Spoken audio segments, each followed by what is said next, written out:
You ever look back at a moment and feel your whole body wince, like your soul flinches, as if trying to duck the memory before it hits you again?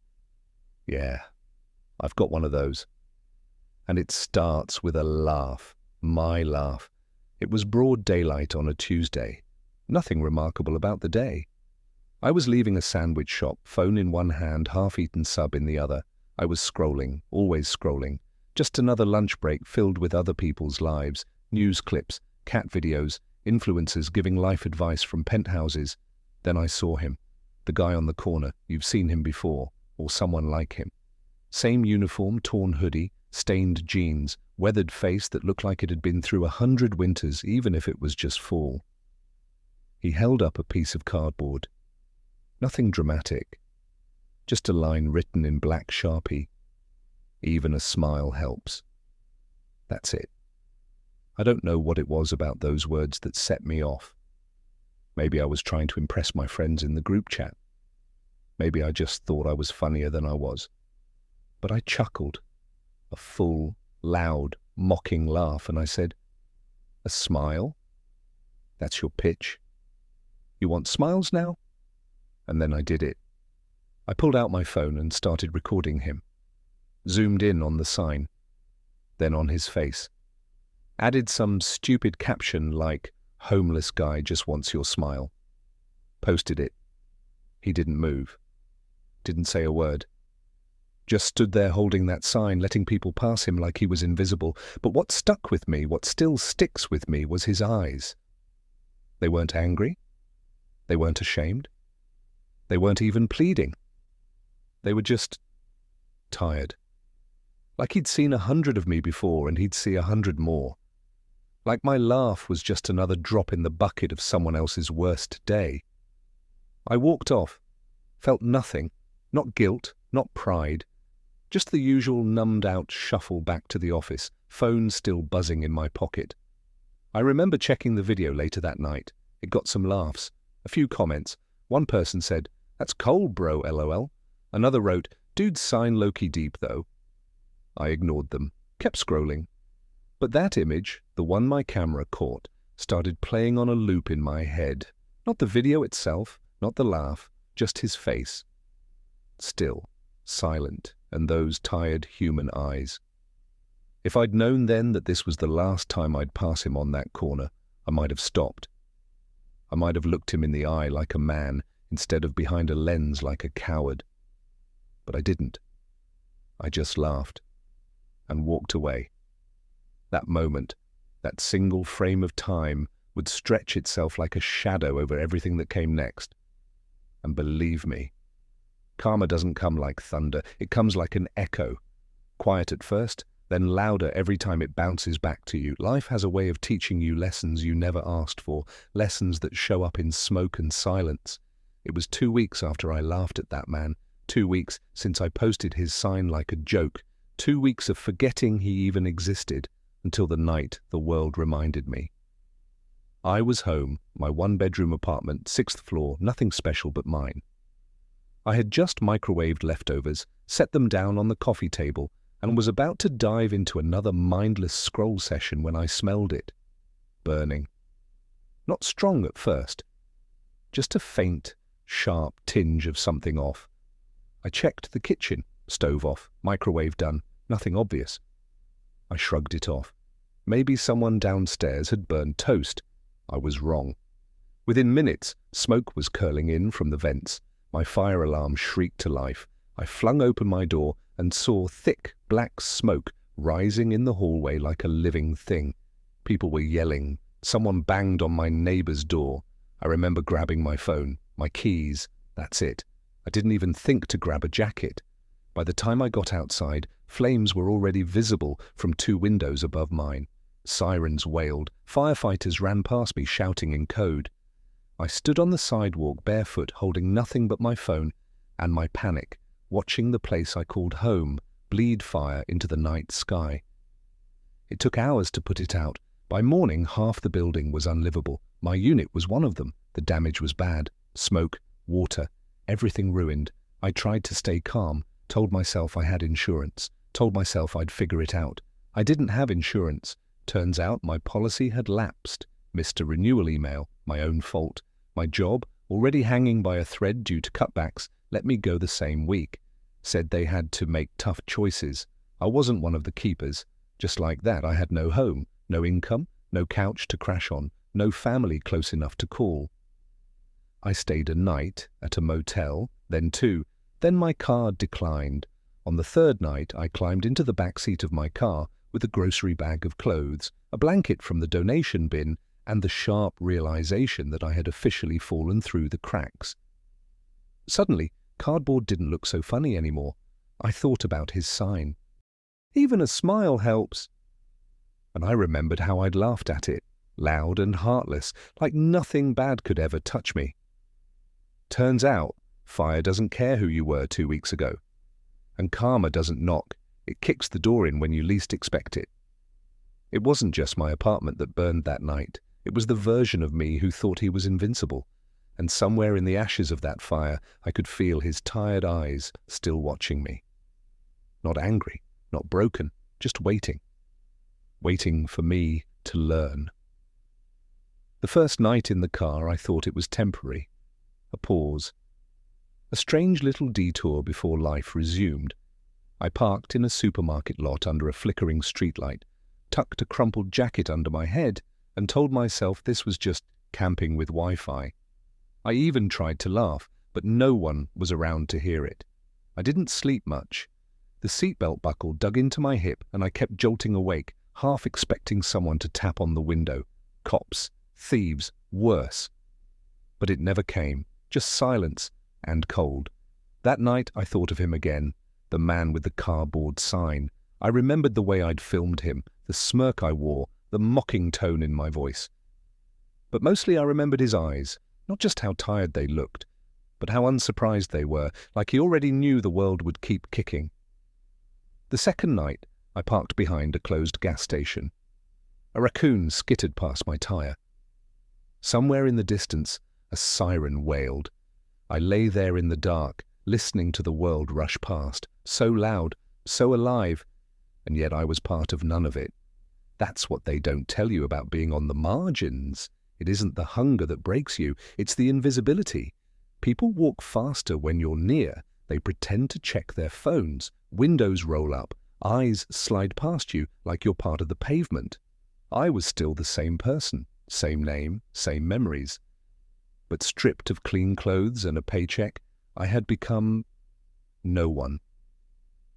By the third night, I didn't have the strength to wander aimlessly. I went back to that same street corner. His corner, the one with the patch of cracked concrete outside the bakery and the bus stop that never came on time. It was empty now, no man, no sign, just ghosts. I parked nearby, got out and sat where he used to sit, right there on the ground, my hands between my knees, my back against the wall. I didn't know what I was looking for, maybe a sense of understanding, maybe just forgiveness. But what I didn't expect was the flood of emotion that hit the second I lowered myself to the same spot. I wasn't there to beg, not for pity, not for help. I was there because something inside me needed to ache the way he had. I needed to feel the concrete, the stares, the cold. I needed to stop seeing him as content and start seeing him as a mirror. People passed. Some looked at me with concern. Most didn't look at all, and every face reminded me of myself, of who I had been. Too busy, too proud, too far above to imagine falling. But here I was. And in that quiet moment, surrounded by the same indifference I'd once handed out so freely, I understood something new. This wasn't punishment. This was a beginning. I held off as long as I could. There's a quiet kind of shame that comes before you make your first sign. Before you admit to yourself that the world's not coming to save you, not today, maybe not ever. You sit in your car longer. Pretend you're just between things, that a phone call will come, that your old life will text you back, but eventually you reach the moment when hunger isn't poetic anymore, it's just pain, and pain is honest. So I took a piece of cardboard from behind a dumpster and found a black marker someone had left at a gas station air pump. I stood there, pen hovering, not knowing what to write. What do you even say to the world when you've got nothing left? I thought about being clever. about making a joke. Out of work, out of luck, but not out of jokes. Something like that. But it felt wrong. Fake. Too close to who I used to be, the guy who filmed pain for punchlines. So I kept it simple. Looking for work? Anything helps. I stood with it on a busy corner, not his corner, a different one, farther away from where that memory still haunted the sidewalk. People walked by like I wasn't there. Some glanced, most didn't. But the hardest part? The faces that did looked like me. Clean-shaven, earbuds in, coffee in hand, too busy to see past the moment. One guy smirked as he passed. Another nudged his friend and whispered something. I didn't need to hear it. I already knew. I had once been the whisperer, the smirker, the scroller looking for the next quick laugh. Now I was the static in their background. I stayed there for hours. Not one offer, not one job lead, not even a smile. I wasn't angry. I didn't blame them. How could I? I'd done worse, with less compassion. What hurt wasn't the rejection. It was the slow drip of realization that karma wasn't fire and fury. It was clarity, humiliating clarity.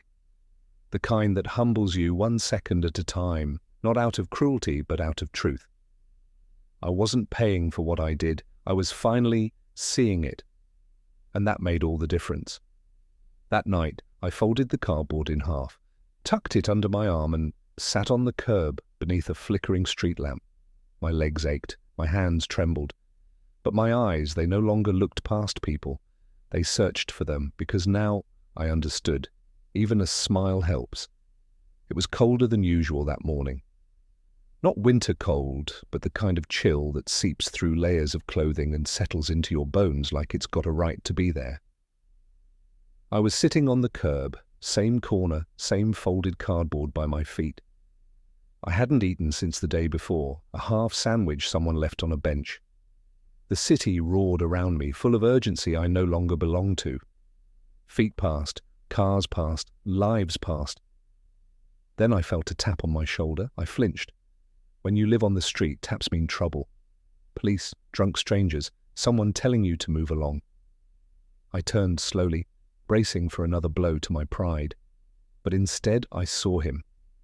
The man I had laughed at, same beard, same eyes, but cleaner now, stronger, wearing a faded jacket, holding out a steaming cup of coffee. I know this spot, he said, just like that. No accusation, no spite, no, remember me? He just was. I froze. My mouth opened, but no words came out. Everything in me collapsed under the weight of the moment. I'm sorry, I finally whispered.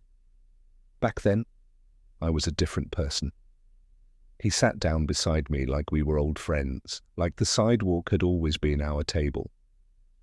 The streets teach you to forgive faster than the world does, he said, handing me the coffee. If you don't survive. And I cried. Right there, on a busy street, with strangers rushing by like we were scenery, I broke.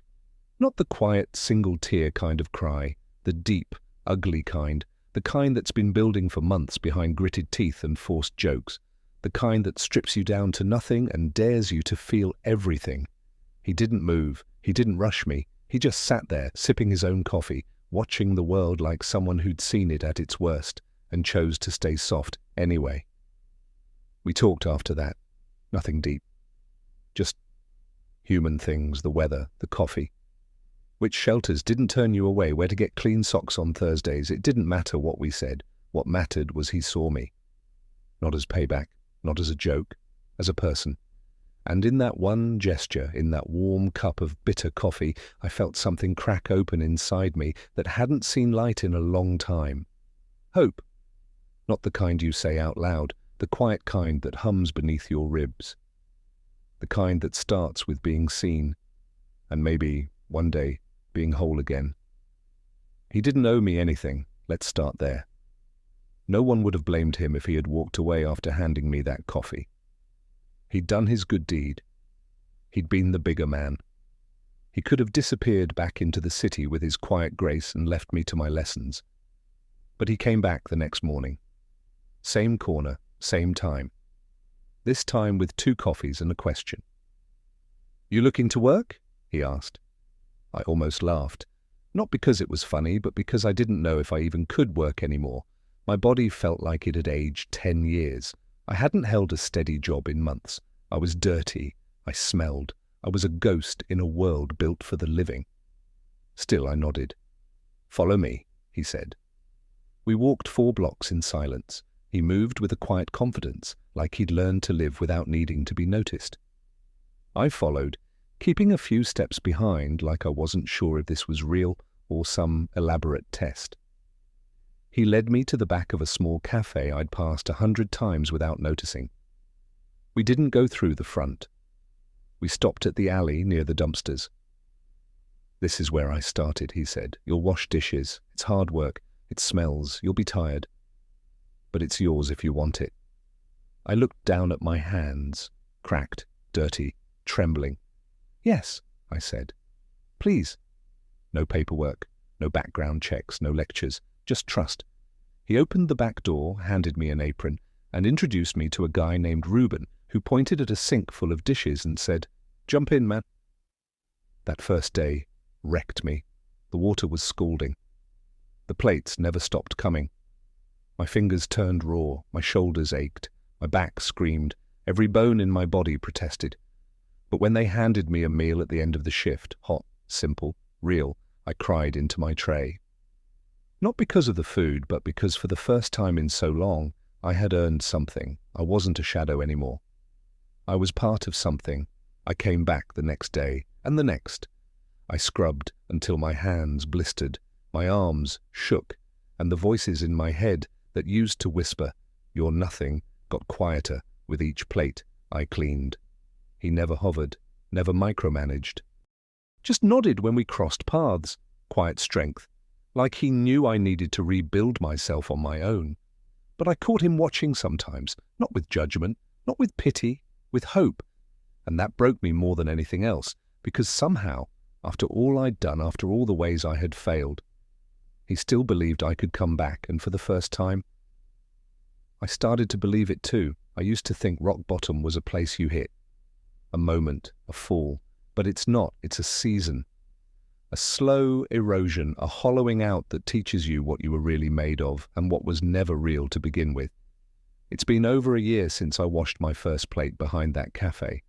Now I run my own crew, small, honest, tired hands kind of work, cleaning offices, kitchens, construction sites. We don't wear suits, we don't sit in meetings, but we show up. We clean what others ignore. Every new hire gets 2 things from me on day 1, a hot meal and a choice. You want a job? We'll train you. You want a second chance? We'll believe in it. But you have to show up. Not perfect, not polished, just present.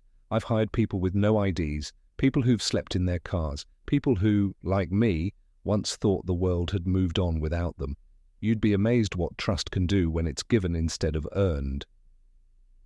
The man who handed me coffee that day, he still checks in. We don't talk much. We don't need to. Sometimes he drops by the job sites, brings donuts, tells bad jokes, and every once in a while we'll sit on a curb and just breathe.